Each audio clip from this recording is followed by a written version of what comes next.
மத்தியானம் போல சாப்பிட்டுட்டு போன பிள்ளை ஏதோ வெளியில வேலைலாம் இருக்கு எல்லாத்தையும் முடிச்சு எடுத்துட்டு வந்துருவந்தே ஒரு 6 மணிக்குள்ள என்ன மணி 7 போகுது ராத்திரி நாளை காலையே மர்மலா வந்துட்டியா? நானும் ரொம்ப நேரம் காணலேன்னு பார்த்தேன். எல்லா வேலையும் முடிச்சியாமா? கொஞ்சம் லேட் ஆனாலும் பரவாயில்லன்னு சொல்லிட்டு அந்த கம்ப்யூட்டர் சென்டருக்குலாம் போக வேண்டியிருந்து எல்லா வேலையும் முடிச்சுட்டு ஏதே ரொம்ப டயர்டா இருக்கு.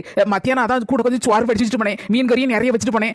எல்லாத்தையும் வச்சு நைட்டு சமாளிச்சுக்கிடுவோம். மர்மலா தப்பா நினைச்சுக்கிடாத. என் மொவ வந்தா மீன் கறி நல்லா இருக்குன்னு கூட ஒரு தட்டு சோத்து போட்டு தின்னுட்டா. சோறு வர தீந்துட்டு தின்னுமுட்டா இருக்க மாட்டா. நீ அதையும் இதையும் எப்ப செஞ்சு முடிச்சு எப்ப தின்னு எப்ப நான் தூங்க எவ்வளவு டயர்டா இருக்கு எனக்கு.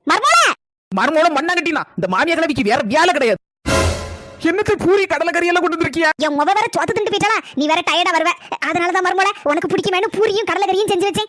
ஒரு நிமிஷம் உங்களை தப்பா நினைச்சிட்டேன், மன்னிச்சிருங்க தே. ஐயா இருக்கவே அழுவாளா? என் பிள்ளை வேற நீ வேறையா மர்மோல? 2 பேரும் எனக்கு 2 கண்ணு வரதான். என்ன சூடா இருக்கு தின்னு மர்மோல ஆறிட போகுது. நம்ம வீட்டுக்கு வந்துட்டா நம்ம முக மாதிரி தான்.